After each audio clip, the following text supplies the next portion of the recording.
Hello and good evening and welcome to the Car Sim and Race Driver Show with me, Hugh Hattrick, and a very special guest. It is Dalking. Hi Hello, guys, Dalking. how we It's doing? All great right? to it's great to see you tonight. And my goodness, what a sim racer you are! I've seen some of your ACC streams recently, and you cut through the field and lead away like there's no tomorrow. So we'll all be desperate to know how you managed to be so fast and what are all the secrets of how you're so good at sim racing. So yes, and we've got people in the chat already. So it's good to see Jerry, Aces, Rolly, and Drew as well watching too, and there's many more joining as we speak. So I'll ask you, Dalking, the question I ask all my guests: how did your love of sim racing? How did it all begin? Yeah, so obviously just from a young age started doing motocross, and yeah, just the love of racing and just the community, of being in that environment from a young age. That's what I loved about racing. How everyone came together, and then obviously after that going to like Brands Hatch, Silverstone, and just the feeling it gives you, when you're at a live event watching British Superbikes, when you're watching Formula One cars, people on the limit, and yeah, always been drawn towards motorsport, always. Yeah. So yeah. And then did you start playing kind of race games as well? Did you have like PlayStations and things like that? Not really. Not. I was never really into gaming until literally probably 2019, I think, or maybe to 2018. Got an Xbox, started playing F1 on a pad, and then just went on to Project Cars, got a wheel, went on to PC, and then it just sort of grew from there. And met so many good friends along the way as well now. Yeah. And what is it that kind of, because obviously you do a lot of stuff on ACC.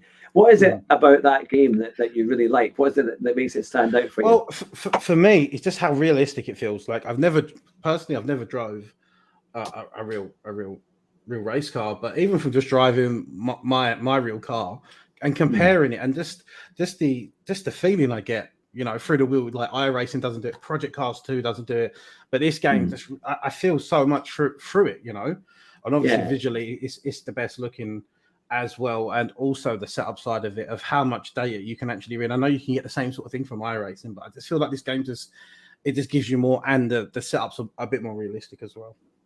Yeah, it's quite a thing. So what would you say are your what makes you so fast on ACC? Because quite often I see you on a stream, you're already been leading. So you've obviously started well. And I don't know if you've seen, but I lean quite a lot. So this is the reason why, I'm so fast at shifting away from the car. I don't know, maybe commitment. I do practice a lot. I'm on here every day, but I feel, a lot of people, they find it hard to practice, hard to race. But I have such a love for racing. Like every day, I'm happy to get on. I'm happy to get home from work and race. So I never see it as a chore or grind. I love the process of doing it. Yeah. And I'm going to say, so what is your favorite track and race car combination? Mercedes Evo and Nordschleife together. That's that combination right there is the favorite for me. Wow. That is quite a thing. Now, just to let all our viewers know that you're also a sim instructor with the Driver 61. Yes. So how did all that come about? Well, I think it was a couple of years ago. Got approached by Mike, great guy who runs side by side with Scott Mansell at Driver 61, and just sort of grew from there. Great guys at Driver 61. Could not fault them one little bit. A great team right there. Yes, because anyone can kind of start. They can join up, and I've seen the adverts before for the sim courses. I think I was actually the first instructor, the first one. Oh wow! 61, wow. Yeah, it's pretty cool. Do you find that there's a kind of common fault that people have because obviously people want to go and do these courses to get faster, but do you find there's a kind of common faults that they have that they all kind of share, that they hopefully try and get rid of by the end of the course? Yeah, so a lot of people have it's like, do you know when you go to do your driving test, right? And if you've been driving before, you always have them bad habits, and as soon as they get into the sim, you'll see them. They'll be flat out, and as they come to the corner, they'll just be slamming on the brakes, full brake all the way to the apex, no trail brake, and then they want to accelerate straight out. And that's always the main common fault.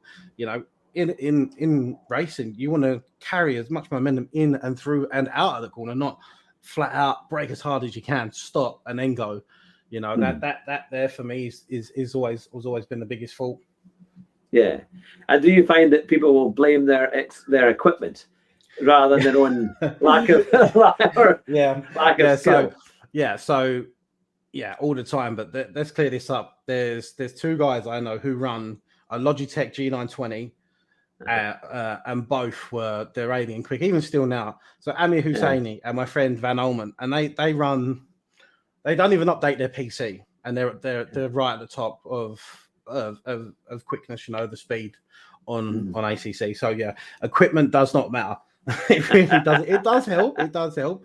But if you understand your equipment, you can get the most out of it. You can still be at the top. Yeah, no, definitely.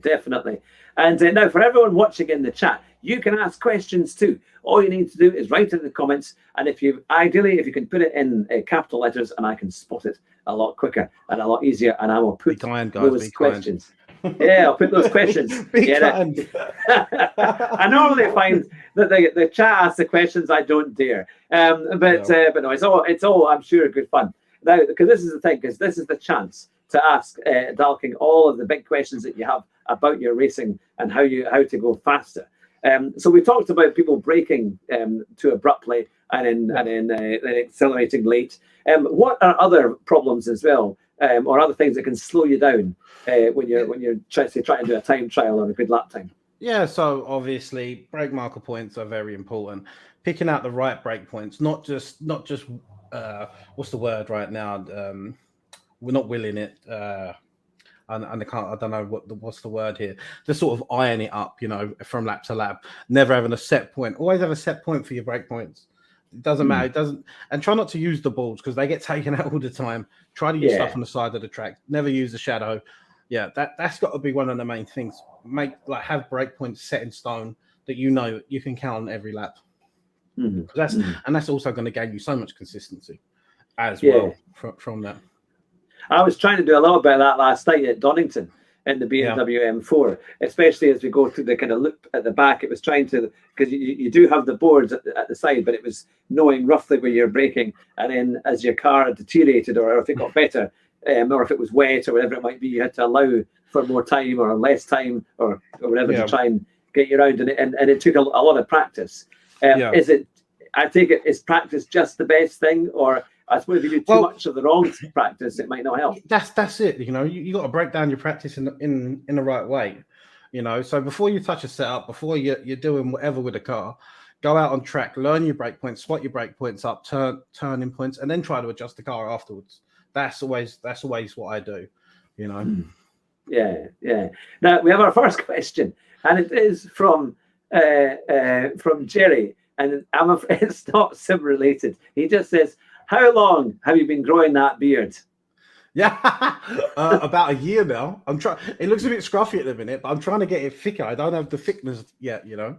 So that's the thing. I can never grow a beard. It just looks like kind of stubble when I try and grow anything. It's gonna, and that's always a mess.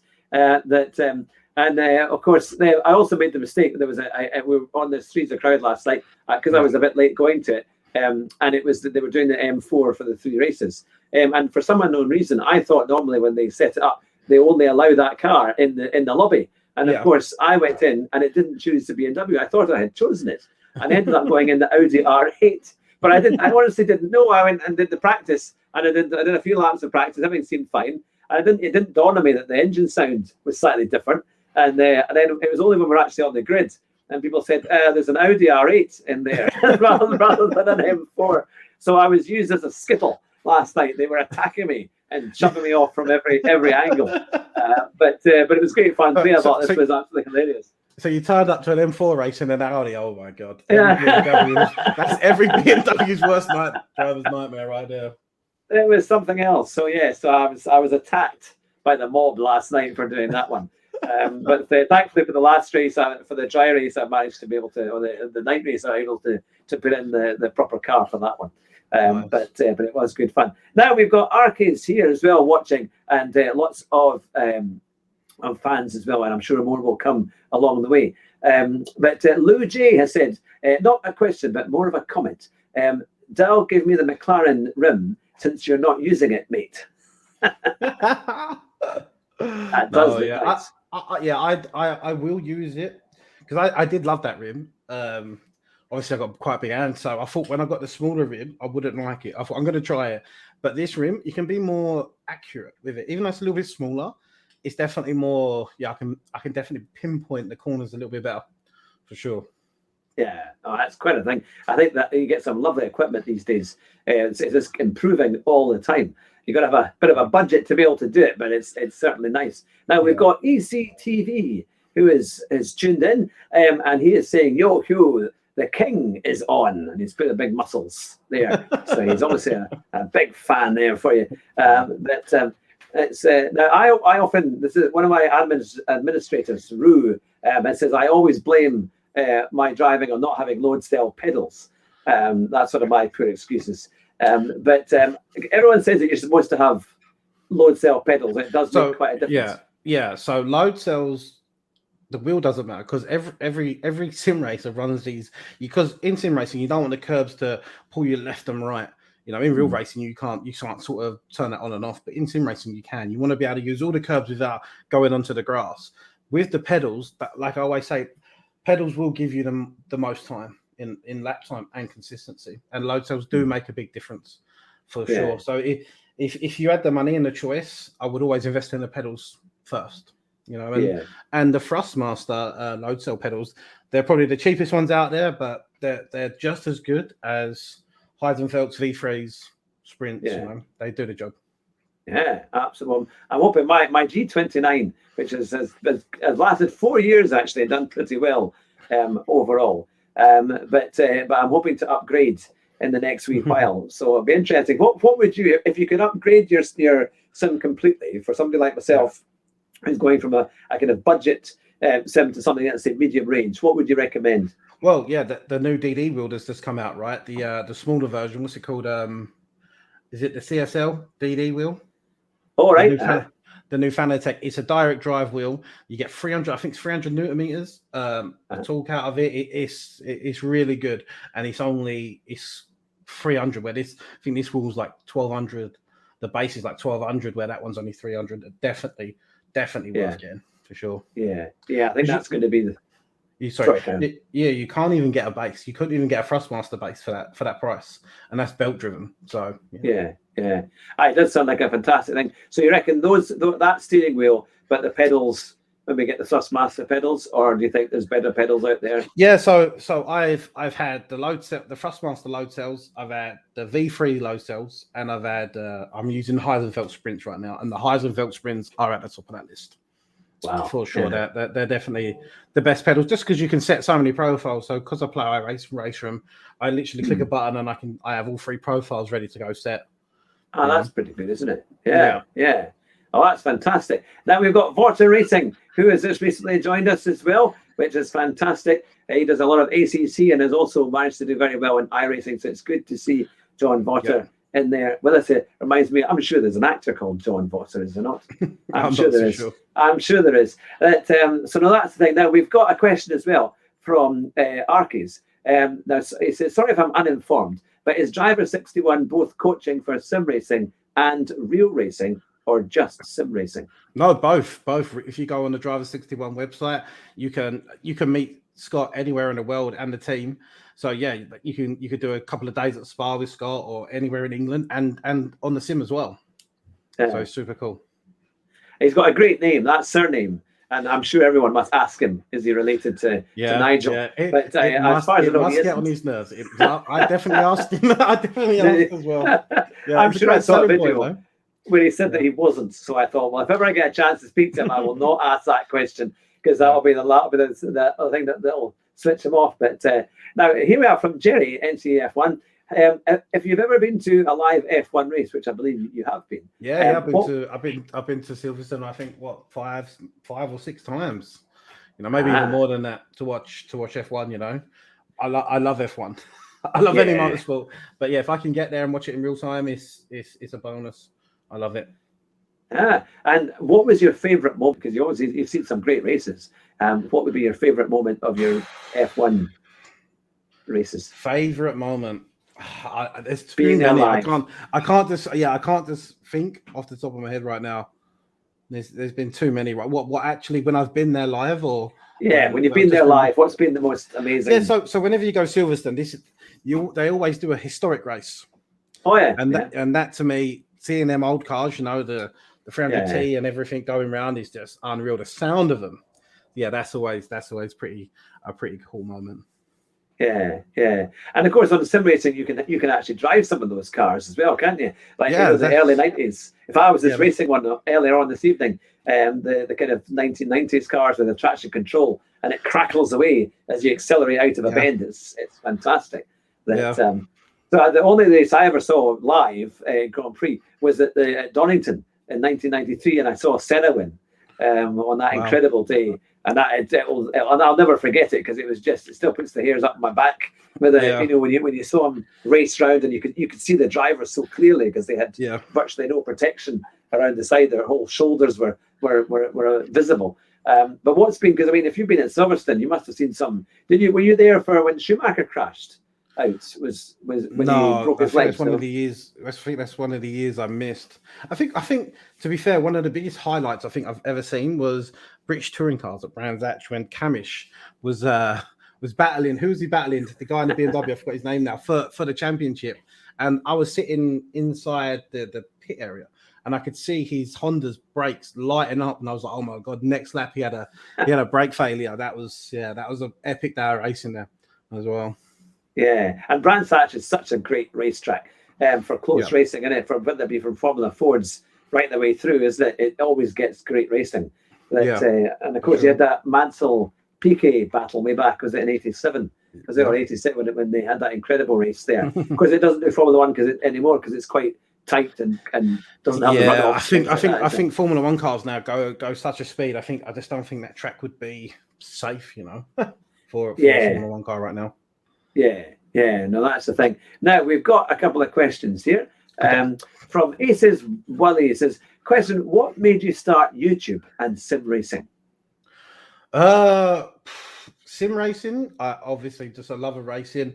Was a bit bored one day, just sort of picked up a pad and just went from there. And then obviously met Jardier through all this, and he was streaming his races. I was like, we was having great battles, and I was like, I want to show my point of view as well to the world of some of these epic races. And it just went from there, so. Absolutely. Oh, that's fantastic. Now, I've also got a comment here from Jerry saying he was at Brands Hatch that day too, watching the same race. He was battling Colin Turkington. That's it. Yeah, that's it. It was one of the best days of racing I think I've ever seen. It was crazy. Because it was wet. I will never forget, it was wet to dry as well. And I think in the first race, one of them was on the wrong tyre. I'm pretty sure. Yeah, I know, that's the thing. And Rue had also agreed it was Turkington, so he must have been on Google looking up all the results to get it all right. Now we've got a question from Lou J saying, if VR was perfectly functional in Sims, do you think it gives an advantage over triple screens? And if so, what advantages?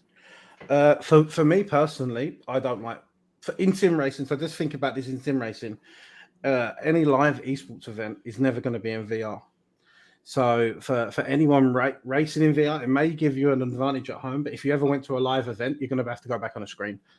So for me personally, it would never benefit me. And I've actually tried VR, and I don't think the tech yet is at that point where it's good enough. I think it needs to be a little bit better for sim racing. Yeah. Now here's a good question from back. When will you join Thea's Three's a Crowd races on Wednesday?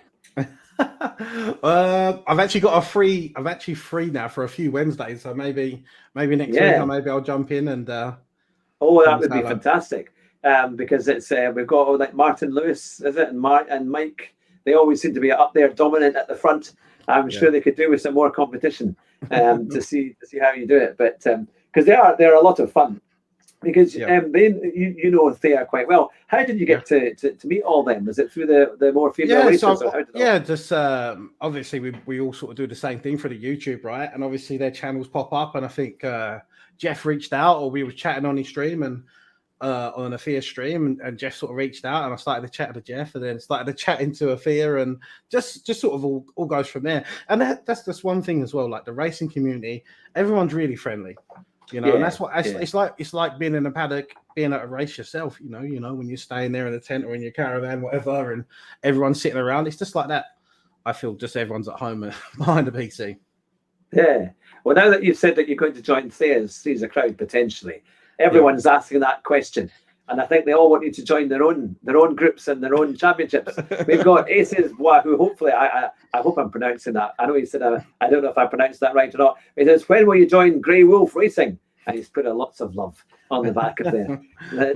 We'll see. I race nearly every night, so yeah, it's hard to slot everyone's championship in, right? Yeah. That Rue has described me saying, Hugh is always near the front of something, a queue, a bus stop, or a KFC line. I think that latter one is probably the most accurate. But that's the one. But so lots of people do racing for different reasons, and you've certainly got it, on you very, very fast and that kind of thing. But what do you find is your kind of fan base, your subs? What's the most kind of common question that they ask you when you're on stream? Turn the overlay off the setup screen. I'm a nightmare for that. if any of my supporters are in there, they know that. So obviously for my Patreons, because I make all my own setups, I sort of give them to the Patreons. So I hide the setups, and I always forget to turn the screen off. So that's normally the main question I get. That was the thing. I once managed to get quite a good setup. I remember one of the first times I did a Three's a Crowd, and Thea, because I was watching her stream on my second monitor to kind of keep up to date with what was happening, and she was doing her tire pressures, and because we were in the same car, I did the same tire pressures as her for that night, and it actually made my car a lot more drivable compared to what I had. And then she was wondering, and then I put in the thing and said, "I've just copied your tire pressures," and she's like, "What's going on?" But no, it is good. But I think that is the nice thing about the community, isn't it? We do actually share a lot of the what we do together, and it really kind of makes it work. And how, because your community has grown really well. Do you have any kind of major reasons why, again, your channel and you're so popular? I don't really know why anyone would follow me, but yeah, I don't know. Maybe I feel like I'm pretty not upfront, but I'm pretty open about what I'm feeling, what I'm thinking about games and updates and everything, and I try to help the community, especially my community, as much as possible with letting them know what's good, what's not good, what cars to take, and we sort of we learn this process together. I'm not scared to take a car that's not meant to be good or great, and it's just one of them. We're all on this journey together, So yeah. Oh, that's fantastic.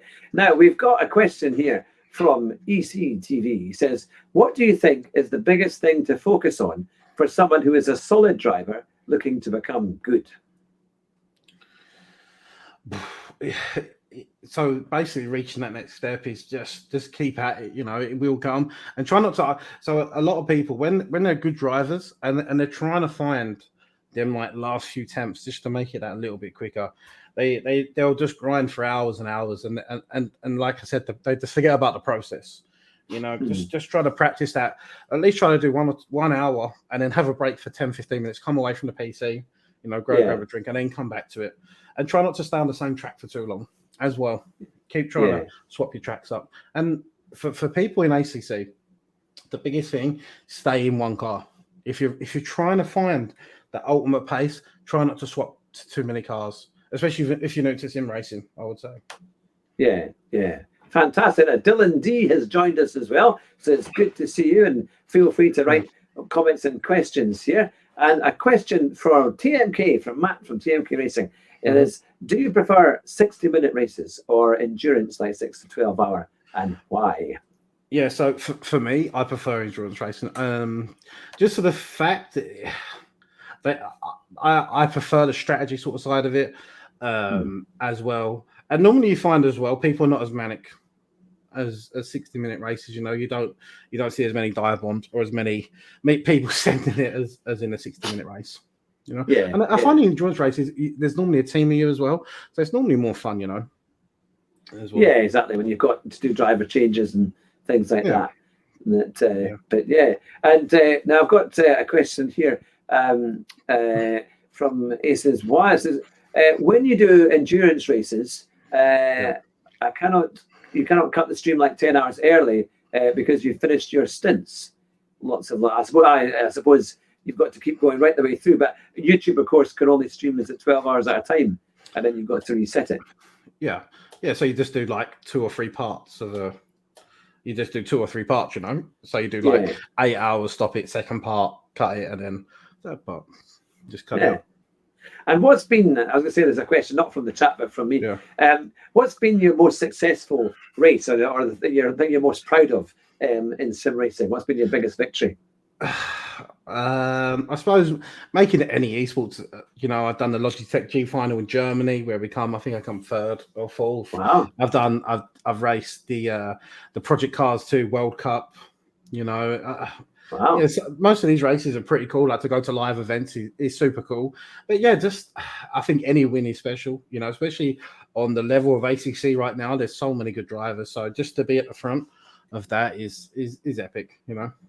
Yeah, and are you hoping that maybe if you continue on with that kind of success, you might get a chance to maybe drive a real racing car at some point? Yeah, I might have to lose a bit of weight, but yeah, hopefully one day, you know. But I genuinely do love sim racing as well. Yeah, I do.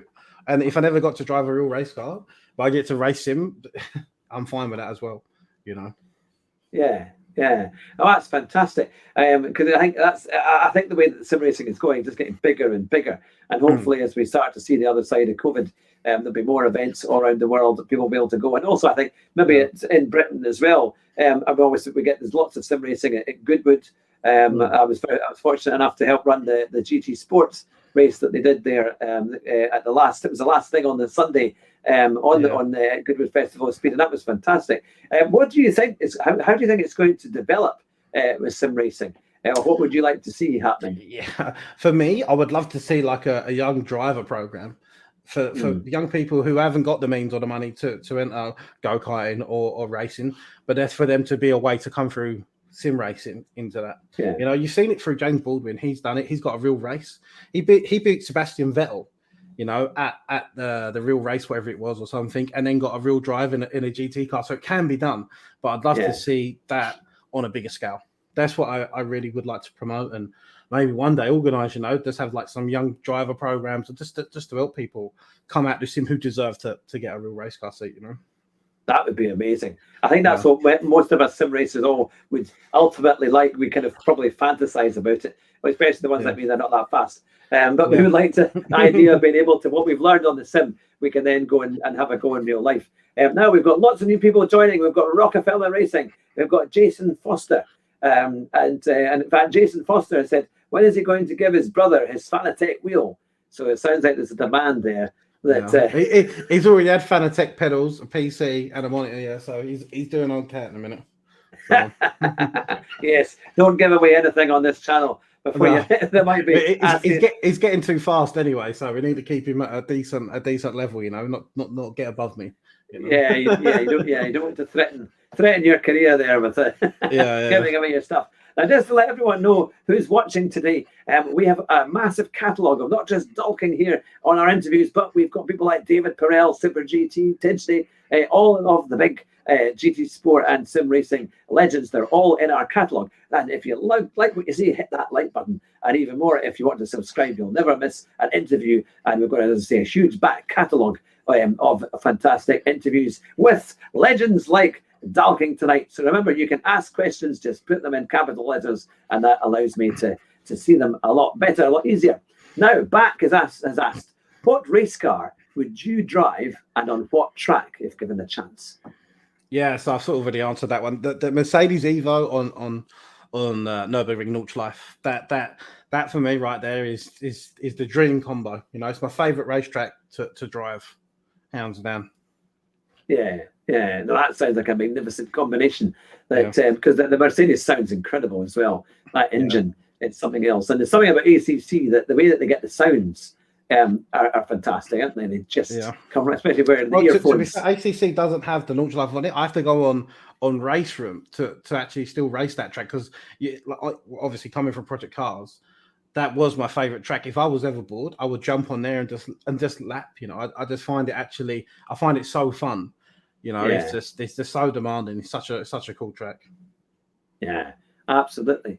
Now, I'll just quickly looking through the questions here. Now, Rockefeller Racing has said, I wish it was easier for a sim racer to be signed by the real esports teams. That, Yeah, so everyone has this dream. They think if they make it to an esports team, their sim racing career is gonna make it. You know, you guys can do this by yourself. You don't need to be in a team, you know, to make it to events. Most events, like there is some esports events that are just only team based, but most of them on ACC and iRacing, you got to do time trials by yourself anyway to get in. yeah, You yeah, know, so get a yeah, good group of mates, find people who are about your same sort of level, and start working on setups together and try to get through it that way. yeah, yeah. No, that's the thing. Now, Jerry has asked, what is it about the green hell that appeals to you? Just our technical is our technical and just it's the best racetrack. You can't make one mistake. I was in a wall, you know, Yeah. and to race that in real life, wow. No, that would be pretty Incredible. insane. Yeah. It makes you think how crazy it was when people like Niki Lauda and all those racing drivers of the past raced F1 round there. It was so dangerous, unbelievably dangerous. Now, you know, even now, like I forgot the guy's name who races in a Porsche. He done a VLM and it was wet. And I don't know if anyone's seen. There's actually a YouTube video out there. He's in the Porsche and I think he overtakes 20 people in the wet, round the outside, round Nordschleife, and Goodness. just no fear. I can't remember the guy's name. Maybe someone in the chat can help me out here. It was probably one of the best races I think I've ever seen. That does sound. You've got to be pretty brave to go around the outside of people in the wet. Yeah, in the Nordschleife. That's for sure.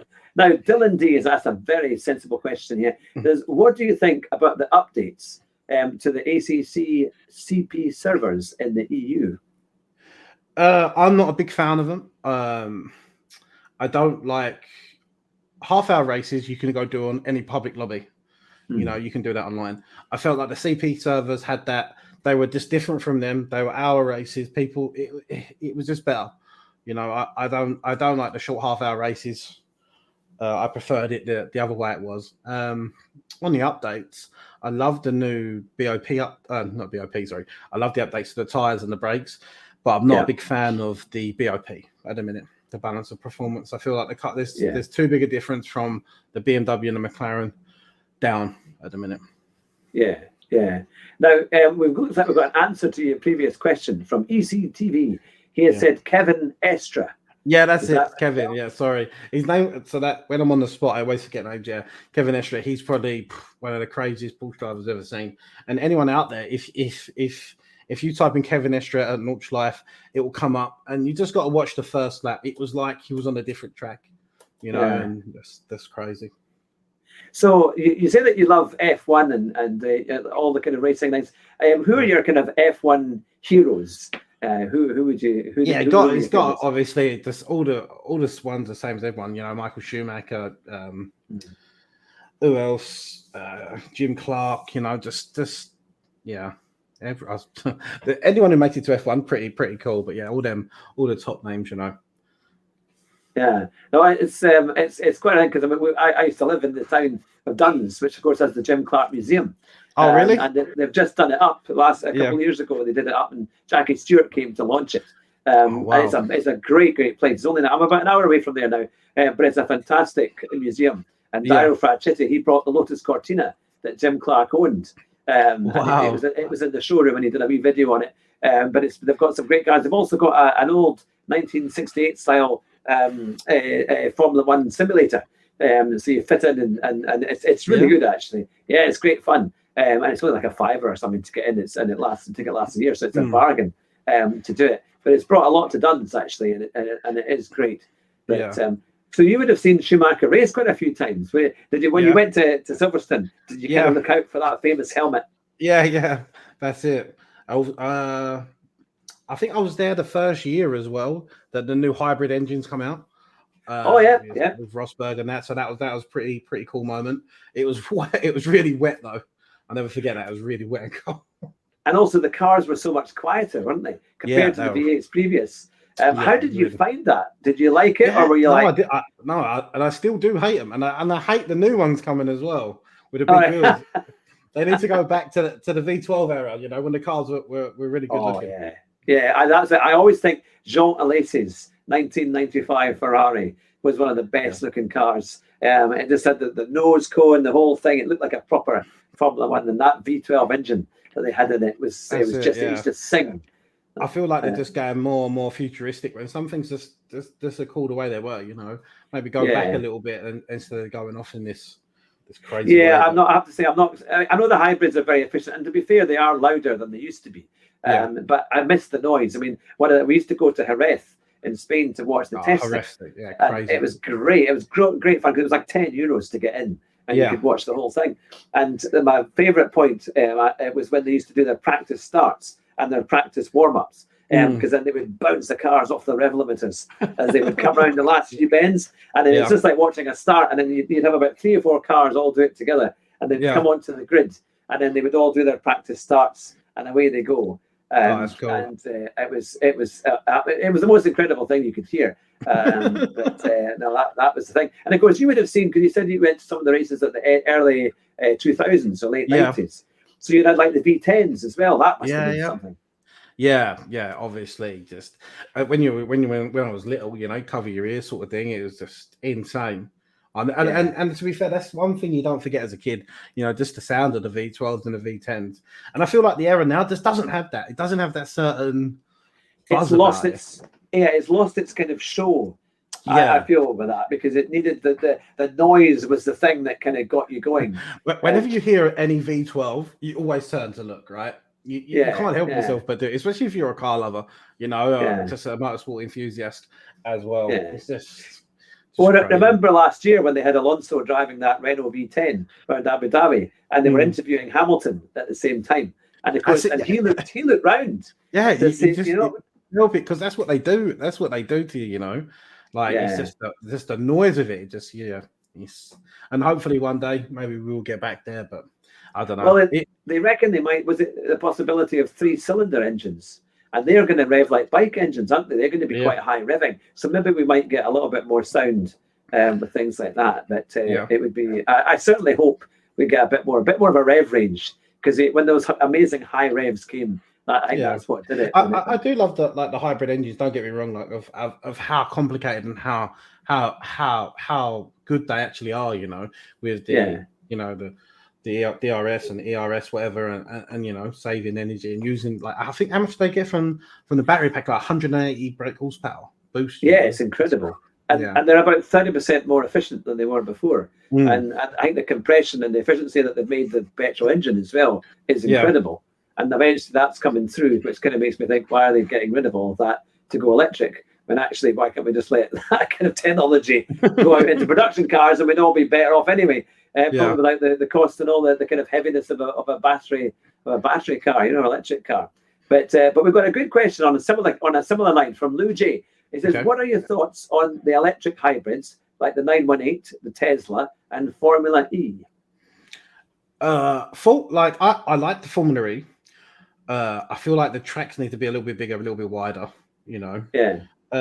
Tesla, just innovation again, isn't it? You know, it is incredible of how far they are coming along. But I am through and through a petrol head. You know, they will never top any petrol race car for me. I know, that's the thing. I always remember when I was watching the 93 race, and at that time when the lights went on, it just simply went from red to green. That's all it was. And when we were at the back end of the Darlington loop, and when the cars did their warm-up lap and then they came on to the grid, all you heard was the revs go up like this, and then it dropped, and then off, and then you could hear the traction as it kind of crackled, and off they went. And it was just... You can't actually beat that feeling, and that's something we're going to lose if everything goes full electric, you know. And I feel like you will lose the buzz of being at an event, you know. Do you think the characters of those kind of early 90s or kind of late 80s, early 90s racers, like, you know, you had Senna, Prost, Mansell, Schumacher, incredible era, and then now you've got Hamilton, who's won 7, possibly going on to his 8th, and then you've got Verstappen. Do you think they still share that kind of, exceptional talents and characters or kind of charisma? Or do you think that was something more suited to the older drivers or the older generation? I feel like everything is just getting more and more woke, right, in a certain degree, which is a bit of a shame. A bit of a shame, I think if you had Senna and all them guys from the 80s and some of the things that were going on now, you know what they would have said to you, right? Where to go. So, yeah. No, I completely agree. I mean, I'm a massive Hamilton fan in terms of what he's been able to achieve. I think his racing has been incredible. I think that race, Fuji 2007 in the wet, when it was mist and everything, and he won that race in incredible, epic style. And I always remember Brundle saying, if he wins the World Championship, it's worth that race alone, because that race was such an incredible victory. But as he started his politics, that's kind of put me off. I just think that's it. Like for me, like you wanna look at an F1 driver, with all the girls around him out doing whatever, not turning up in green wellies. Exactly. It's just I don't know, but he is, for me, he's unreal talent. You don't win that amount of championships for not being. He's probably going to be one of the greatest of all times. So it's how you compare a Senna to even a Lewis Hamilton, but I fear when you think that they've both done incredibly well talented, but you kind of think, what would Senna have done if he had continued on? If things had been different, because he was revered. I always remember it was a Murray Walker that would say that when Senna came into the room, everybody stopped and they waited to hear what he was going to say. So it's that kind of thing. Now, Rue's rambles. He said that current F1 engines are better than 60% efficient. Gas turbines have hardly cracked that. So this shows you how efficient these new F1 engines are, which is like I said, the innovation and the technology that goes into them now is beyond belief of how good it is, But I just don't want to see it go full electric, no sound, just totally futuristic, And I understand F1 is the pinnacle of motorsport. But I hope they still do keep to a certain, like I want the aero package now to grow. I do. Maybe keep the energy like the ERS, but I still want to hear a V12 or a V10 or V8 engine in there. Yes, I think because I'd heard that with Renault on some of their cars. They had developed something so that it sounded like an F1 car on a Renault Zoe. And that's great. I would buy one. I would honestly think I would try and get that download. If I could get it to work on it, because that's what you'd want, and then just have a fake gearbox, have some flappy paddles, so at least you can pretend it sounds like something. Because that's the thing, you don't hear an electric car coming along the road, but you would certainly hear it if it sounded like one from a V10 from 1995 or something. You'd be you'd be looking at the rad. Where's that coming from? Some old dearie in a Renault Zoe, but that would certainly make it a bit more interesting. Now, TMK has said, does Dalking have a Discord? I'm sure you do. In fact, I know you do. Yes, I do. Yes. And in fact, we need to put. I've got your YouTube link here. So if you have a look at my latest video, in the description will be a link straight to my Discord and on all my social medias. So. Yeah. And here's an interesting point from Rui. He said, hilarious that Dominicali, his statement about politics isn't for a Formula One. Why they all do all the BLM and gender politics. Lots of love. So it's kind of in there, isn't it? And they can't really say that it's not there when they kind of cover it all, or that's in there. And Lou J has said, TMK, the link is in the channel videos in the description, which is great. Now, we've got TH3 Detox has joined us as well. And Noel Jesus has asked us as well. He is in the chat, and he's saying, Dalking, a legend and a great friend. So lots of your fans here. And of course, they can ask questions. Just put it in capitals and I'll be able to ask it there. Now, Rockefeller Racing has said, if they sound like the Mazda 787B, it could have one wheel and I'd want it.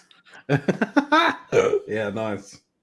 I've actually seen that car. So I raced, we did like a Forza motorsport race, like a team event.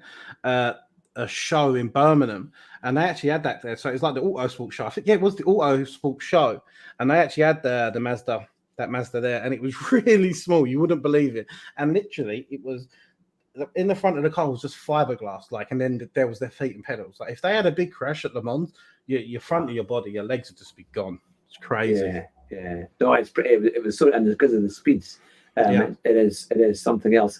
Now I do have to make a quick apology. No, I pronounced Noel's surname wrong. He said it's Noel DeHesus. Sorry about that. I pronounced the G when I shouldn't have done. But that's all right. And it's good to see Blaster is in the chat as well, which is fantastic. Now you've got lots of great equipment there, and before we started, you showed me some of the technology. So what kind of things help you decipher how to go faster on track?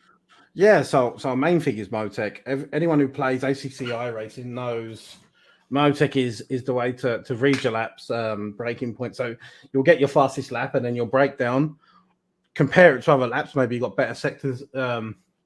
Just basically where you're braking, input, where you're braking, accelerating, steering angle. And then maybe you'll adjust your setup through dampeners, rake or something. And Motec allows you to do all of this. You know, it's a great thing inside ACC. I actually made a workbook. It's actually on my Discord. So if you're interested in Motec, I did a YouTube video on it, and my actual workbook for it is in there as well. Wow. So would you recommend Motec then for most people who do PC racing? Yeah, if you want to get faster and you want to improve, for sure. You know, just the basics on there will help you understand where you're going wrong. Yeah. And is it something that's quite, in terms of, is it quite expensive or is it quite accessible? Yeah, but Motec's totally free. Motec's totally free. Oh, wow. Yeah. That's really good. Yeah, you can go onto the Motec website, download it. It's already inside the game. You just need to turn it on. Because you must have seen it. It says telemetry, where your ABS and TC control settings are. It says telemetry laps. You just turn that on, turn them laps up, and then it will start reading into a folder. Wow. So that sounds like a definite one. Now we've got a request here because Noel has said, has Dalking really met Schumacher? I've never met him. I've seen him race, but I wish I had the privilege of meeting him. That would have been pretty cool, right? Yeah. Who else would you like to meet? Who would be your kind of top drivers that you could meet them? Top drivers, for me now, if I could meet anyone, it'd be Ken Roxon, who's a motocross and supercross star. Probably, I've met Lando Norris a few times. Oh wow, that's pretty good. A few events. Only for like literally 1 or 2 seconds. Said hello. Still nice to say hello though. Yeah. Do you know what? I'd like to meet Toprak. He's a world superbike rider. I think he's pretty cool. You know, Jonathan Ray. There's a few of them guys, but in F1, do you know what? I don't think I want to meet Lewis because I think I'd be disappointed. You know, so I'm not too sure. Probably Kimi Räikkönen. If I had to meet any F1 driver, probably have to be him because you won't walk away disappointed. You know. Yeah. No, I think Kimi Räikkönen would be fun though. I think it's always he's had an incredible career. It'll be a different place without him. When he goes. Now, TH3 Detox has said, can you ask Dal if he is the Stig? Yeah, on ACC I am for sure. There you go. And Blaster Anonymous has asked, do you play the F1 games as well? No. I think I had last year's one, but I only did a few laps. It's not realistic enough for me. Once you come from ACC, iRacing and Race Room, you can't really play them games no more. It just don't feel good. Yeah, it is. It's not quite as real as some of the others, like, isn't it? Just lacks that. Yeah, I just don't get the enjoyment out of it at all. Yeah, compared to ACC or anything else.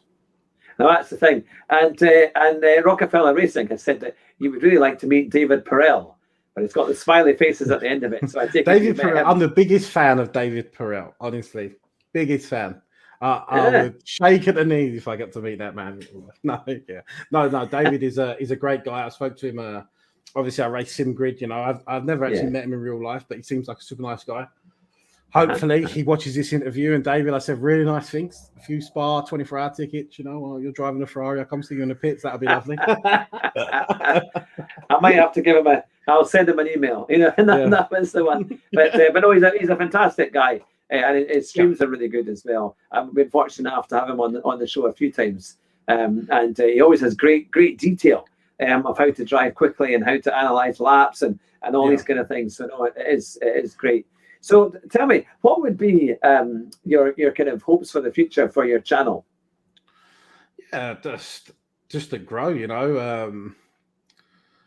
just to grow, just have a massive community, just to help, and then maybe at some point win a championship. That's always the main goal, to win like a massive esports championship. But if that doesn't happen, it doesn't happen. But then for me, I don't want to race competitively and do this all the time. I'd rather help people with setups, and like I said, I'd love to do some sort of youth program, at some point, and bring younger drivers through at some point through the channel. Maybe we could do this, and I think that'd be pretty cool. Yeah, well, that's my long-term goal, is to hopefully get a sim center and have a place set up so people can come in, get the young folk in, people who are interested, and give them a real chance, because there's not that many about, and also to get good technology, because it is a fantastically exciting sport, and it is accessible now. But to get good tech and get them in and try and make some teams and see who's good and try and raise some new talent, I think that's definitely the way to go. See how it all goes. But now, Microbatic has said, greetings to my man Dal, my sim hero, he says. Yeah, Micro, how you doing, bud? Hope you're good. And Lou J has said his biggest hope for his channel is that I stop spamming his chat with bad jokes. Yeah. So, yeah. No, I'm sure that's a great thing about having the community there, isn't it?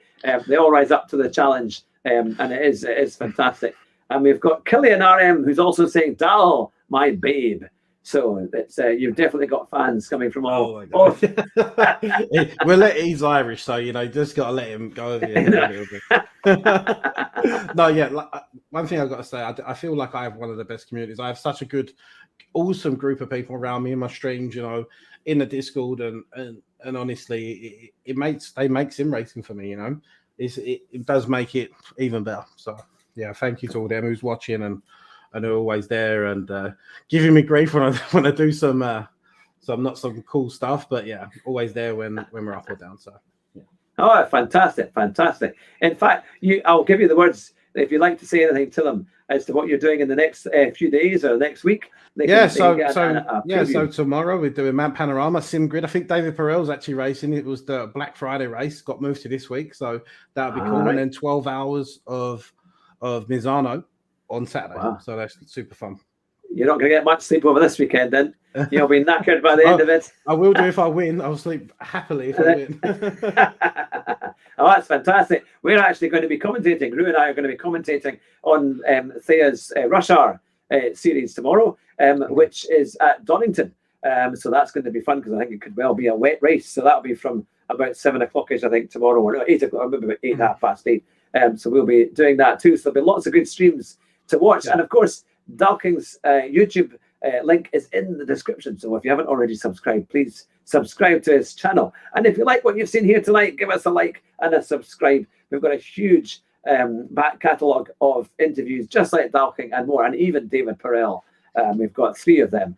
So it's worth definitely subscribing. Now, John Vorter has said, do you plan to do more iRacing? Yes, I do. Not just yet, because obviously the new update for ACC's come out, but definitely but I reckon by the end of January, I definitely want to be doing one league a week, one night a week, racing the league on it. Oh, fantastic.